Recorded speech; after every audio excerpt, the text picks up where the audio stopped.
ಜ್ಞಾನಾನಂದಮಯಂ ದೇವಂ ನಿರ್ಮಲಸ್ಫಟಿಕಾಕೃತಿಂ ಆಧಾರಂ ಸರ್ವವಿದ್ಯಾನಾಂ ಹಯಗ್ರೀವಂ ಉಪಾಸ್ಮಹೇ.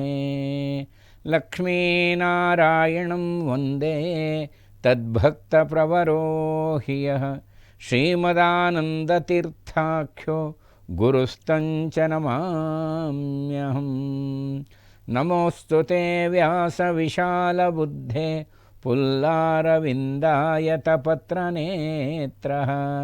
ಯೇನ ತ್ವಯಾ ಭಾರತತೈಲಪೂರ್ಣಃ ಪ್ರಜ್ವಾಲಿತೋ ಜ್ಞಾನಮಯಪ್ರದೀಪಃ. ವ್ಯಾಸಂ ವಸಿಷ್ಠನಪ್ತಾರಂ ಶಕ್ತೆ ಪೌತ್ರಮಕಲ್ಮಷಂ ಪರಾಶರಾತ್ಮಜಂ ವಂದೇ ಶುಕತಾತಂ ತಪೋನಿಧಿಂ. ಶ್ರೀ ಗುರುಭ್ಯೋ ನಮಃ. ಗುರುವಿನ ಸ್ಥಾನ ಅನ್ನೋದು ಬಹಳ ಪ್ರಮುಖವಾದ್ದು. ನಾವು ಎಲ್ಲಿ ಚಿಂತನೆ ಮಾಡಿದ್ರು ನಮಗೆ ಆದಿ ಗುರು ಯಾರು ಅಂದರೆ ಭಗವಾನ್ ವೇದವ್ಯಾಸರೇ. ಸಾಕ್ಷಾತ್ ನಾರಾಯಣನ ಜ್ಞಾನಾವತಾರ ಭಗವಾನ್ ವೇದವ್ಯಾಸರು. ಇಡೀ ಇವತ್ತು ಪ್ರಪಂಚಕ್ಕೆ ವಿಶ್ವಕ್ಕೆ ಗುರು ಯಾರು ಅಂದರೆ ಭಾರತನೇ. ಭಾರತವೇ ಗುರು. ಏನಾದರೂ ಆಧ್ಯಾತ್ಮಿಕ ಬೆಳಕೇನಾದರೂ ಜಗತ್ತಿಗೆ ಸಿಗಬೇಕಾದ್ರೆ ನಾವು ಎಲ್ಲಿಂದ ಬಂದ್ವಿ, ಹೇಗೆ ಬದುಕಬೇಕು, ಎಲ್ಲಿಗೆ ಹೋಗ್ತೀವಿ, ಈ ಮೂರಕ್ಕೂ ಉತ್ತರ ಸಿಗೋದು ಎಲ್ಲಿ ಅಂತಂದರೆ ನಮ್ಮ ಭಾರತದ ಆಧ್ಯಾತ್ಮ ಚಿಂತನೆಯಲ್ಲೇ ಇದು ಸಿಗುತ್ತೆ. ಇದನ್ನು ಸ್ವಾಮಿ ವಿವೇಕಾನಂದರೆ ಚಿಕಾಗೋದಲ್ಲಿ ಮಾಡಿದಂಥ ಭಾಷಣದಲ್ಲಿ ಉಲ್ಲೇಖ ಮಾಡ್ತಾರೆ. ಆಧ್ಯಾತ್ಮಿಕ ಚಿಂತನೆ, ಆ ಬೆಳಕೇನಾದರೂ ಬೇಕಾದರೆ ಜಗತ್ತಿಗೆ ಅದು ಕೇವಲ ಭಾರತದಿಂದ ಮಾತ್ರ ಸಿಗುತ್ತೆ. ಭಾರತೀಯರಿಗೂ ಹೇಳುತ್ತಾರೆ ಈ ಜ್ಞಾನ ನಾವು ಉಳಿಸ್ಕೊಳ್ಬೇಕು ಅಂತ. ಸಾಕ್ಷಾತ್ ಭಗವಾನ್ ವೇದವ್ಯಾಸರು ಜ್ಞಾನ ಕೊಡೋದಕ್ಕೋಸ್ಕರ ಮಾಡಿದಂಥ ಅವತಾರ ಸಾಕ್ಷಾತ್ ನಾರಾಯಣನ ಅವತಾರ. ಪರಾಶರರ ಪುತ್ರಾಗಿ ಜನಿಸ್ತಾರೆ. ಅವರು ಮೊದಲು ಮಹಾಭಾರತವನ್ನು, ಏಕೆಂದರೆ ಭಾರತದ ಘಟನೆಗಳು, ಮಹಾಭಾರತದಲ್ಲಿ ಆದಂಥ ಘಟನೆಗಳು ಎಲ್ಲ ನಡೆದು ಹೋಗಿದೆ. ಪಂಚಪಾಂಡವರ ರಾಜ್ಯ ಕೂಡ ಆಗಿದೆ. ಅವರು ಸ್ವರ್ಗ ಪ್ರಸ್ಥಾನಕ್ಕೆ ಹೊರಟೋಗಿದ್ದಾರೆ. ಅದಾದಮೇಲೆ ಭಗವಾನ್ ವೇದವ್ಯಾಸರು ಈ ನಡೆದಂಥ ಮಹಾಭಾರತದ ಘಟನೆಯನ್ನು ಜಗತ್ತಿಗೆ ಕೊಡಬೇಕು. ಅನೀತಿ ಎಂಥ ನಾಶವನ್ನು ಕೊಡುತ್ತೆ, ನೀತಿಯಿಂದ ಮನುಷ್ಯ ಎಂಥ ಒಂದು ಶಕ್ತಿಯನ್ನು ತಾನು ಪಡ್ಕೊಳ್ಳುತ್ತಾನೆ, ಈ ಸಂಗತಿ ಜಗತ್ತಿಗೆ ತಿಳಿಸ್ಬೇಕು ಅಂತ ಚಿಂತನೆ ಮಾಡ್ತಾರೆ. ಚಿಂತನೆ ಮಾಡಿದ ಕೂಡಲೇ ಭಗವಾನ್ ವೇದವ್ಯಾಸರು ಇದನ್ನು ಲಿಪಿಯಾಗಿ ಬರೆದಿಡಬೇಕು, ಗ್ರಂಥರೂಪದಲ್ಲಿ ಬರೀಬೇಕು ಅಂತ ಚಿಂತನೆ ಮಾಡಿದಾಗ ಅವ್ರು ನೆನೆಸ್ಕೊಂಡಿದ್ದು ಸಾಕ್ಷಾತ್ ಹೇರಂಬನಾದಂಥ ವಿಘ್ನೇಶ್ವರನನ್ನು. ಗಣಪತಿಯನ್ನು ನೆನೆಸ್ಕೊಂಡು ಕೂಡಲೇ ಗಣಪತಿ ಕಾಣಿಸ್ಕೊಳ್ಳುತ್ತಾನೆ. ಏನು ಒಳ್ಳೆ ಸಿಂಧೂರ ವರ್ಣ, ಎತ್ತರದ ಆಳು, ನಿಜವಾಗ್ಲೂ ಮಹಾಗಣಪತಿ ವೇದವ್ಯಾಸರ ಮುಂದೆ ಕೈ ಮುಕ್ಕೊಂಡು ನಿಂತ್ಕೊಳ್ತಾನೆ. ನನ್ನನ್ನು ನೆನೆಸ್ಕೊಂಡ್ರೆ ನನ್ನಿಂದ ಏನು ಸೇವೆ ಆಗಬೇಕು ಅಂಥೇಳಿ. ಆಗ ಭಗವಾನ್ ವೇದವ್ಯಾಸರು ಹೇಳ್ತಾರೆ, ಇಲ್ಲಪ್ಪ, ಇಡೀ ಮಹಾಭಾರತದ ಘಟನೆ ನಡೀತು, ಈ ಮಹಾಭಾರತವನ್ನು ಲಿಪಿಯಾಗಿ ಗ್ರಂಥ ರೂಪದಲ್ಲಿ ಜಗತ್ತಿಗೆ ಕೊಡಬೇಕು, ಹಾಗಾಗಿ ನಾನು ನಿನ್ನನ್ನು ನೆನೆಸ್ಕೊಂಡೆ ಅಂಥೇಳಿ ವಿಚಾರ ಹೇಳಿದಾಗ ಆಗ ವಿಘ್ನೇಶ್ವರ ಹೇಳ್ತಾನೆ, ಇದು ನನ್ನ ಸೌಭಾಗ್ಯ, ನಾನು ಅದನ್ನು ಲಿಪಿಯಾಗಿ ಬರೀತೇನೆ. ಆಗ ಗಣಪತಿ ಒಂದು ಮಾತು ಹೇಳ್ತಾರೆ, ಬಹಳ ವಿಸ್ತಾರವಾದಂಥ ಇದು ಒಂದು ಕಥೆ. ಇದು ಪ್ರಾರಂಭದಲ್ಲೇ ಉಲ್ಲೇಖ ಮಾಡ್ತಾರೆ. ಗಣಪತಿ ಹೇಳ್ತಾನೆ, ನಾನು ನೀವು ಹೇಳಿದಂಥ ಮಹಾಭಾರತವನ್ನು ಬರ್ಕೊಳ್ತೇನೆ, ಆದರೆ ನೀವು ಮಧ್ಯದಲ್ಲಿ ನಿಲ್ಲಿಸಬೇಡಿ, ಅವಿರತವಾಗಿ ಅದನ್ನು ಹೇಳ್ತಾ ಹೋಗಿ, ಮಧ್ಯದಲ್ಲಿಂದು ಅದನ್ನು ನಿಲ್ಲಿಸಬೇಡಿ, ಅದಕ್ಕೆ ವಿರಾಮ ಕೊಡಬೇಡಿ, ನಿರಂತರವಾಗಿ ಹೇಳ್ತಾ ಇರಿ, ನಾನು ಬರ್ಕೊಡ್ತೀನಿ ಅಂತ. ನೋಡಿ ಎಂಥ ವಿದ್ಯಾರ್ಥಿ ನಿಜವಾಗ್ಲೂ ಕೂಡ. ನಾವೊಂದು ಶ್ಲೋಕ, ಒಂದು ಅಕ್ಷರ ಬರೀಬೇಕಾದ್ರೆ 3-4 ಸರಿ ಹೇಳಿದಾಗ ನಾವು ಒಂದೊಂದು ಸಾಲ ಅರ್ಧ ಸಾಲು ಬರೀತೀವಿ. ಆದರೆ ವಿಘ್ನೇಶ್ವರ ಹೇಳ್ತಾನೆ, ಮಧ್ಯದಲ್ಲಿಂದು ನಿಲ್ಲಿಸಬಾರ್ದು ಅಂತ. ಭಗವಾನ್ ವೇದವ್ಯಾಸರು ಅವರೇನು ಡಿಕ್ಟೇಟ್ ಮಾಡಿದ್ದಲ್ಲ, ಅವರೇನು ಆಗಲೇ ಶ್ಲೋಕಗಳನ್ನ ಬರೆದಿದ್ದನ್ನು ಹೇಳೋದಲ್ಲ, ಅವರು ನಿರ್ಮಿಸಬೇಕು. ಮನಸ್ಸಿನಲ್ಲಿ ಕಥೆ ಇದೆ, ಮಹಾಭಾರತದಲ್ಲಿ ಆಗಿ ಹೋದಂಥ ಘಟನೆಗಳು ನಡೆದು ಹೋಗಿದೆ, ಅದನ್ನು ಲಿಪಿಯಾಗಿ ಕೊಡಬೇಕು. ಆಗ ಭಗವಾನ್ ವೇದವ್ಯಾಸರು ಹೇಳುತ್ತಾರೆ, ನಾನು ಅದೇ ರೀತಿಯೇ ಮಾಡ್ತೀನಿ, ಮಧ್ಯೆ ನಿಲ್ಲಿಸಲ್ಲಪ್ಪ, ಆದರೆ ನನ್ನದೊಂದು ನಿಯಮ ಇದೆ. ಏನು ಅಂದರೆ, ನಾನು ಹೇಳಿದಂಥ ಶ್ಲೋಕವನ್ನು ನೀನು ಅರ್ಥ ಮಾಡ್ಕೊಂಡು ಬರೀಬೇಕು, ಅರ್ಥೈಸ್ಕೊಂಡು ಬರೀಬೇಕು, ಹಾಗೇ ಬರೀಬಾರ್ದು ಅಂತ. ಆಗಲಿ ಅಂತಾನೆ ವಿಘ್ನೇಶ್ವರ. ಅವನ ಜ್ಞಾನಶಕ್ತಿಯೂ ಅದ್ಭುತ ವಿಘ್ನೇಶ್ವರಂದು ಅಲ್ವೇ. ಹಾಗೆ ಈ ಒಂದು ಭಗವಾನ್ ವೇದವ್ಯಾಸರು ಅದನ್ನು ಉಲ್ಲೇಖ ಮಾಡ್ತಾರೆ. ನಿಜವಾಗ್ಲೂ 1,00,000 ಶ್ಲೋಕದಲ್ಲಿ 8800 ಕೂಟು ಶ್ಲೋಕಗಳಿದೆ ಮಹಾಭಾರತದಲ್ಲಿ. 8800 ಕೂಟು ಶ್ಲೋಕಗಳು. ಸ್ವಲ್ಪ ರಹಸ್ಯತಮವಾದ್ದು. ಅನೇಕರು ಅದನ್ನು ಅರ್ಥೈಸೋದೇ ಬಹಳ ಕಠಿಣ. ಎಲ್ಲೋ ಮಹಾಜ್ಞಾನಿಗಳು ಕೆಲವರು ಅದನ್ನು ಅರ್ಥೈಸ್ತಾರೆ. ಅದನ್ನು ಅರ್ಥ ಮಾಡಿಕೊಳ್ಳುವಾಗ ಬೇರೆ ಶ್ಲೋಕಗಳನ್ನು ಮನಸ್ಸಿನಲ್ಲಿ ರಚಿಸ್ತಾ ಇದ್ದರು ಅಂತ ಮಧ್ಯದಲ್ಲಿ ಉಲ್ಲೇಖ ಮಾಡ್ತಾರೆ. ಹಾಗೆ ಬಹಳ ಅದ್ಭುತವಾದಂಥ ಗುರು ಶಿಷ್ಯನ ಸಂಬಂಧ ಅದು. ಅದಕ್ಕೆ ಬರ್ಕೊಳ್ಳೋರು ಹೇಗಿರ್ಬೇಕು, ಅದಕ್ಕೆ ಮಹಾವನು ಜ್ಞಾನಾನಂದ ವಿಘ್ನೇಶ್ವರ ಭಗವಾನ್ ವೇದವ್ಯಾಸರು ಹೇಳ್ತಾ ಹೋಗ್ತಾರೆ. ಅದ್ಭುತವಾದಂಥ, ಅದಕ್ಕೆ ನಾವು ಮಹಾಭಾರತದಲ್ಲಿ ಇಲ್ಲದೇ ಇರೋ ವಿಷಯಗಳೇ ಇಲ್ಲ. ಆಧ್ಯಾತ್ಮಿಕಕ್ಕೆ ಸಂಬಂಧಪಟ್ಟಂಥ ಎಲ್ಲ ವಿಚಾರಗಳು ಕೂಡ ಮಹಾಭಾರತದಲ್ಲಿ ಸಿಗುತ್ತೆ. ಅದಕ್ಕೆ ವ್ಯಾಸೋಚ್ಚಿಷ್ಟಂ ಜಗತ್ಸರ್ವಂ. ಯಾವುದೇ ಜ್ಞಾನಿ, ಯಾವುದೇ ಪ್ರಪಂಚದ ಯಾವುದೇ ಮೂಲಲ್ಲಿದ್ದಂಥ ಜ್ಞಾನಿ ಏನಾದರೂ ಆಧ್ಯಾತ್ಮದ ವಿಚಾರ ತಿಳಿಸ್ಬೇಕಾದ್ರೆ ಅದು ವ್ಯಾಸರು ಕೊಟ್ಟಿದ್ದೇ ಅವನು ಹೇಳಬೇಕಷ್ಟೆ. ವ್ಯಾಸೋಚ್ಚಿಷ್ಟಂ ಜಗತ್ಸರ್ವಂ, ಅವ್ರು ಹೇಳಿದ್ದನ್ನೇ ಹೇಳಬೇಕು ಹೊರತು ಇವಂದು ಯಾವುದೂ ಹೊಸದಿರೋಲ್ಲ. ಅಂದರೆ ಎಲ್ಲವೂ ಅಡಕವಾಗಿದೆ ಮಹಾಭಾರತದಲ್ಲಿ ಅಂತ. ಹಾಗೆ ಭಗವಾನ್ ವೇದವ್ಯಾಸರು ಹೇಳ್ತಾರೆ, ನಿಜವಾಗಲೂ ಫಸ್ಟು ಸ್ಟೆನೋಗ್ರಾಫರ್ ಯಾರಪ್ಪ ಅಂದರೆ ವಿಘ್ನೇಶ್ವರನೇ. ಆನಂದವಾಗಿ ಅದನ್ನು ಬರೀತಾನೆ. ಅದಕ್ಕೆ ಮಹಾಭಾರತಕ್ಕೆ ಪಂಚಮ ವೇದ ಅಂತ. ಅನೇಕ ವೇದ, ಉಪನಿಷತ್ತು, ಪುರಾಣಗಳೆಲ್ಲ ಪುರಾಣಗಳಿಗಿಂತ ತಿಲಕಪ್ರಾಯವಾದು. ವೇದ ಉಪನಿಷತ್ಗಿಂತ ಅತ್ಯಂತ ಶ್ರೇಷ್ಠವಾದ್ದು ಅಂತ ಕೆಲವು ಜ್ಞಾನಿಗಳು ಉಲ್ಲೇಖ ಮಾಡ್ತಾರೆ ಮಹಾಭಾರತವನ್ನು. ಪಂಚಮ ವೇದ ಅಂತ. ಅಷ್ಟು ವಿಚಾರಗಳನ್ನು ಇವತ್ತು ಮಹಾಭಾರತ ನಮಗೆ ಜಗತ್ತಿಗೆ ಕೊಡುತ್ತೆ. ಜಗತ್ತಿನಲ್ಲಿ ಅತ್ಯಂತ ಶ್ರೇಷ್ಠವಾದಂಥ ಪೂಜ್ಯವಾದಂಥ ಐತಿಹಾಸಿಕ ಗ್ರಂಥ ಅಂದರೆ ಮಹಾಭಾರತ. ಇದು ಪ್ರಪಂಚದ ಎಲ್ಲ ಜ್ಞಾನಿಗಳು ಅದನ್ನು ಒಪ್ಕೊಂಡದ್ದು. ಅನೇಕ ಘಟನೆಗಳು ನಮಗೆ ಮಹಾಭಾರತದಲ್ಲಿ ಬರುತ್ತೆ. ಅದಕ್ಕೆ ಆದಿಗುರು ಭಗವಾನ್ ವೇದವ್ಯಾಸರನ್ನು ಆದಿಗುರು ಅಂತ ಇಡೀ ಸಮಾಜ ತಿಳ್ಕೊಳ್ಳುತ್ತೆ.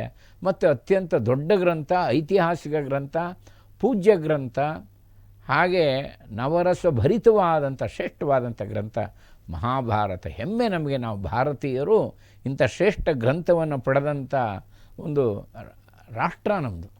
ಅದಕ್ಕೆ ಪುರಾಣದಲ್ಲಿ ಒಂದು ಉಲ್ಲೇಖ ಮಾಡ್ತಾರೆ ಭಗವಾನ್ ವೇದವ್ಯಾಸರು, ಜಾಂಬವೇ ಭಾರತಂ ವರ್ಷಂ ತೀರ್ಥಂ ತ್ರೈಲೋಕ್ಯ ವಿಶ್ರುತಂ. ಬ್ರಹ್ಮಾಂಡ ಪುರಾಣ ಶ್ಲೋಕ ಇದು. ಜಂಬೂ ದ್ವೀಪದಲ್ಲಿರುವಂಥ ಭಾರತವನ್ನು ತೀರ್ಥಕ್ಷೇತ್ರ ಅಂತ ಕರೆದಿದ್ದಾರೆ. ಯಾರದನ್ನು ಹೇಳಿರೋದು? ಎಲ್ಲ ದೇವತೆಗಳು. 14 ಲೋಕದಲ್ಲೇ ಎಲ್ಲ ದೇವತೆಗಳು ಭಾರತವನ್ನು ತೀರ್ಥಕ್ಷೇತ್ರ ಅಂತ ಕರೆದಿದ್ದಾರೆ. ಎಷ್ಟು ಹೆಮ್ಮೆ ಪಡಬೇಕು ನಾವು ಭಾರತೀಯರು. ಜಾಂಬವೇ ಭಾರತಂ ವರ್ಷಂ ತೀರ್ಥಂ ತ್ರೈಲೋಕ್ಯ ವಿಶ್ರುತಂ. 14 ಲೋಕದಲ್ಲೂ ಇದು ಪ್ರಸಿದ್ಧಿ ಇದೆಯಪ್ಪ ಅಂಥ ಭೂಮಿಯಲ್ಲಿ ಜನಿಸಿದ್ದೀವಿ ನಾವು ಭಾರತದಲ್ಲಿ. ಇದಕ್ಕೆ ವಿಶ್ವಗುರು. ಇಲ್ಲಿಂದ ಏನು ವಿಚಾರಗಳು ಹೋಗುತ್ತೆ ಅದು ವಿಶ್ವಕ್ಕೆ ಮಾನ್ಯವಾದಂಥ ವಿಚಾರಗಳು. ಇವತ್ತು ವಿಶ್ವಗುರು ಯಾರು ಅಂತಂದರೆ ಅದು ಭಾರತವೇ. ಹಾಗೆ ನಾವು ಅನೇಕ ಕಥೆಗಳನ್ನು ನೋಡ್ತೀವಿ ಮಹಾಭಾರತದಲ್ಲಿ. ಒಂದು ವಿಶೇಷವಾದಂಥ ಕಥೆ ಅಂತಂದರೆ ಏಕಲವ್ಯನ ಕಥೆಯನ್ನು ಉಲ್ಲೇಖ ಮಾಡಿದ್ದಾರೆ ಭಗವಾನ್ ವೇದವ್ಯಾಸರು. ಏಕಲವ್ಯ ಚಿಕ್ಕ ಹುಡುಗ, ಹಿರಣ್ಯಧನುವಿನ ಪುತ್ರ.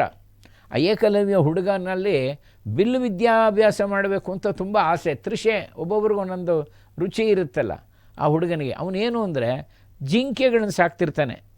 ಆ ಜಿಂಕೆಗಳು ಸ್ವಲ್ಪ ದೊಡ್ಡದಾಗುವಷ್ಟರೊಳಗೆ ಕೆಲವು ಕಡೆ ಚಿರತೆ, ಹುಲಿಗಳು ಬಂದು ಕಾಡಿನಲ್ಲಿ ಅದನ್ನು ಎಳ್ಕೊಂಡು ಹೋಗ್ಬಿಡ್ತಿರುತ್ತೆ. ಎಲ್ಲೋ ಕಾಡಿನ ಮಧ್ಯೆ ಅವರು ಕುಟೀರ ಕಟ್ಕೊಂಡಿದ್ದು ಹಿರಣ್ಯಧನು. ಅಲ್ಲಿದ್ದವನು ಏಕಲವ್ಯ. ಅವನಿಗೆ ಭಾಳ ಸಪ್ಪೆ ಅನಿಸುತ್ತೆ. ನಾನು ಸ್ವಲ್ಪ ಸಾಕಿದಾಗ ಜಿಂಕೆಗಳನ್ನು ಚಿರತೆಗಳು, ಹುಲಿಗಳು ಕಚ್ಕೊಂಡು ಹೋಗ್ಬಿಡತ್ತಲ್ಲ, ಹಿಡ್ಕೊಂಡು ಹೋಗ್ಬಿಡತ್ತೆ. ಬಿಲ್ಲು ವಿದ್ಯಾಭ್ಯಾಸ ಮಾಡಬೇಕು. ಅದರ ಸದ್ದು ಗೊತ್ತಾಗ್ತಿದ್ದಾಗೆ ನಾನೇ ಅದನ್ನು ಸಂಹಾರ ಮಾಡೋ ಶಕ್ತಿ ಬೆಳೆಸ್ಕೋಬೇಕು ಅಂತ ಆಸೆ ಪಡ್ತಾನೆ. ಅವನು ದ್ರೋಣಾಚಾರ್ಯರಲ್ಲಿ ಪ್ರಾರ್ಥನೆ ಮಾಡ್ಕೋತಾನೆ. ದ್ರೋಣಾಚಾರ್ಯರಲ್ಲಿ ಬಹಳ ವಿಶೇಷವಾದಂಥ ಒಂದು ಘಟನೆ ಅಲ್ಲಿ ಮಹಾಭಾರತದಲ್ಲಿ ಉಲ್ಲೇಖ ಇದೆ. ಅವರೊಂದು ಪರೀಕ್ಷೆ ನಡೆಸ್ತಾ ಇದ್ದಾರೆ. 105 ಜನಕ್ಕೆ, 100 ಜನ ಕೌರವರು ಸ್ವತಃ ಧೃತರಾಷ್ಟ್ರನ ಪುತ್ರರು, ಇನ್ನು 5 ಜನ ಪಾಂಡು ಪುತ್ರರು, 105 ಜನಕ್ಕೂ ಒಂದು ಸಣ್ಣ ಪರೀಕ್ಷೆ ಒಡ್ಡುತ್ತಾ ಇರ್ತಾರೆ. ಏನು ಒಂದು ವಿಶಾಲವಾದಂಥ ಒಂದು ವೃಕ್ಷ. ಆ ವೃಕ್ಷದ ಮೇಲೆ ಒಂದು ಮಣ್ಣಿನ ಗಿಣಿ ಮಾಡಿದ್ದಾರೆ, ಹಸುರುವಿನ ಗಿಣಿ ಮಾಡಿದ್ದಾರೆ. ಗಿಣಿಯನ್ನು ಕೂಡಿಸಿದ್ದಾರೆ. ಗಿಣಿಯ ಬೊಂಬೆ ಅದು, ಮಣ್ಣಿನ ಗಿಣಿ. ಒಬ್ಬೊಬ್ಬರನ್ನೇ ಕರೆದು 5 ಬಾಣಗಳಿಟ್ಟಿದ್ದಾರೆ. ದ್ರೋಣಾಚಾರ್ಯ ಒಬ್ಬೊಬ್ಬರನ್ನೇ ಕರೆದು ಆ ಗಿಣಿಯ ಕಣ್ಣು ಹೊಡಿಬೇಕು, ಗುರಿ ಇಡು ಅಂತ ಒಬ್ಬೊಬ್ರಿಗೆ ಪರೀಕ್ಷೆ ಮಾಡ್ತಾ ಇದ್ದಾರೆ. ಹಾಗೆ ಎಲ್ಲ ಬರ್ತಾರೆ. ದುರ್ಯೋಧನ ಬರ್ತಾನೆ, ದುಶಾಸನ ಬರ್ತಾನೆ, ಎಲ್ಲರೂ ಬರ್ತಾರೆ. ಒಬ್ಬೊಬ್ಬರೇ ನೋಡು ಆ ಗುರಿ ಇಡು ಅಂತ. ಗುರಿ ಇಟ್ಟಿದ್ದೀನಿ ಗುರುಗಳೇ, ಆ ಗಿಣಿಯ ಕಣ್ಣು ಹೊಡಿಬೇಕು, ನಾನು ಹೇಳಿದ ಕೂಡಲೇ ನೀನು ಬಾಣ ಬಿಡಬೇಕು. ಆಗಲಿ ಗುರುಗಳೇನು ಸಿದ್ಧವಾಗ್ತಾರೆ. ನಿಂಗೇನೇನು ಕಾಣ್ತಾ ಇದೆ? ನನಗೆ ಆ ಗಿಣಿ ಕಾಣ್ತಾ ಇದೆ, ಮರ ಕಾಣ್ತಾ ಇದೆ. ಸರಿ ಇಟ್ಬಿಡು, ಬಿಲ್ಲು ಬಾಣ ಇಟ್ಬಿಡು. ಸರಿ ಇಟ್ಬಿಟ್ಟು ನಮಸ್ಕಾರ ಮಾಡಿ ಹೋಗ್ತಾರೆ. ಹಾಗೆ ಎಲ್ರದೂ ಆಗುತ್ತೆ, ಒಬ್ಬೊಬ್ಬರದೇ ಪರೀಕ್ಷೆ. ಅರ್ಜುನ ಬರ್ತಾನೆ, ಅರ್ಜುನಿಗೂ ಇದೇ ಹೇಳುತ್ತಾರೆ, ಬಾಣವನ್ನು ಹೂಡು, ಆ ಗಿಣಿಯ ಕಣ್ಣಿಗೆ ಹೊಡಿಬೇಕು, ಸಿದ್ಧವಾಗಿ ಗುರಿ ಇಡು. ಸಿದ್ಧವಾಗ್ತಾನೆ ಅರ್ಜುನ. ಆಗ ಹೇಳ್ತಾರೆ, ನಿನಗೇನೇನು ಕಾಣ್ತಾ ಇದೆ? ನನಗೆ ಗಿಣಿಯ ಕಣ್ಣು ಕಾಣ್ತಾ ಇದೆ. ಮತ್ತು ಇನ್ನೇನು ಕಾಣ್ತಾ ಇದೆ? ನನಗೆ ಇನ್ನೇನು ಕಾಣ್ತಾ ಇಲ್ಲ ಗುರುಗಳೇ, ಪ್ರಯೋಗ ಮಾಡು ಅಂತಾರೆ. ಅರ್ಜುನ ಪ್ರಯೋಗ ಮಾಡ್ತಾನೆ, ಆ ಗಿಣಿ ಕೆಳಗೆ ಬೀಳುತ್ತೆ. ಏಕಲವ್ಯ ಇದು ನೋಡ್ತಾ ಇದೆ. ನೋಡಿ, ಮಹಾಭಾರತದಲ್ಲಿ ಗುರಿ ಅಂದರೆ ಹೇಗಿರಬೇಕು, ಶಿಷ್ಯ ಅಂದರೆ ಹೇಗಿರಬೇಕು. ನೀವು ಮಹಾಭಾರತದಲ್ಲಿ ಎಲ್ಲಿ ಹೋದರೂ ಕೂಡ ನದ್ದು ಹೇಗಿರಬೇಕು, how to develop our concentration.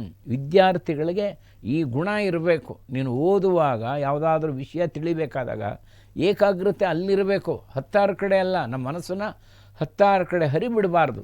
ಎಲ್ಲಿ ಓದ್ತಾ ಇದ್ದೀವಿ, ಯಾವ ವಿಷಯ ಓದ್ತಾ ಇದ್ದೀವಿ, ಆ ಭಾವನೆ ಇರಬೇಕು. ಕಡೆಗೆ ಏಕಲವ್ಯ ಅದನ್ನು ನೋಡ್ತಿದ್ದಾನೆ. ದ್ರೋಣಾಚಾರ್ಯರು ಪ್ರಾರ್ಥನೆ ಮಾಡ್ಕೋತಾನೆ, ನನ್ನನ್ನು ಶಿಷ್ಯನಾಗಿ ಸ್ವೀಕಾರ ಮಾಡಿ ಅಂತ.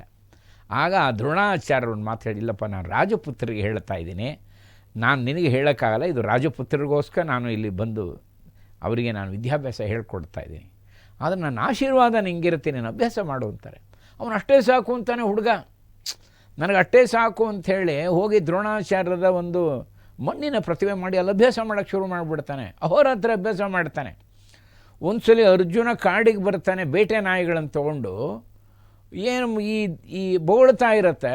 ಈ ಏಕಲವ್ಯ ಎಲ್ಲಿಂದೋ ತಾನು ಬಾಣವನ್ನು ಬಿಟ್ಟು ಆ ನಾಯಿ ಬೊಗಳ್ತಾ ಇರೋದು ನಿಲ್ಲಿಸ್ಬಿಡ್ತಾನೆ. ಆ ಬಾಣ ಬಂದು ನಾಯಿ ಬಾಯಿಗೆ ಹೋಗ್ಕೊಂಡ್ಬಿಡುತ್ತೆ. ನಾಯಿ ಬೊಗಳಕ್ಕಾಗಲ್ಲ.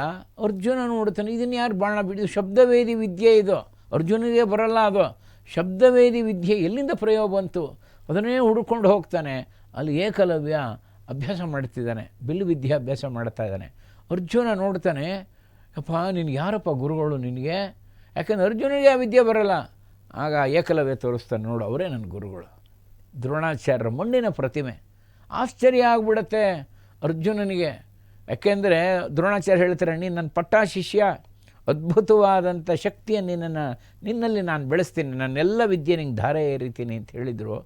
ಈಗ ಇವು ನನ್ನನ್ನು ಮೀರಿದ, ನನಗೆ ಶಬ್ದವೇದಿ ಬದ್ಯ ಬರಲ್ವೇ? ಇದು ಭಗವಾನ್ ವೇದವ್ಯಾಸರು ಬರೀತಾರೆ. ಏಕಲವ್ಯನಲ್ಲಿದ್ದಂಥ ಎರಡು ಶ್ರೇಷ್ಠ ಗುಣಗಳು.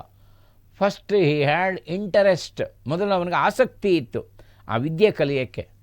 Then he put his effort, ಎರಡನೇದೊಂದು ಪ್ರಯತ್ನ ಹಾಕಿದೆ.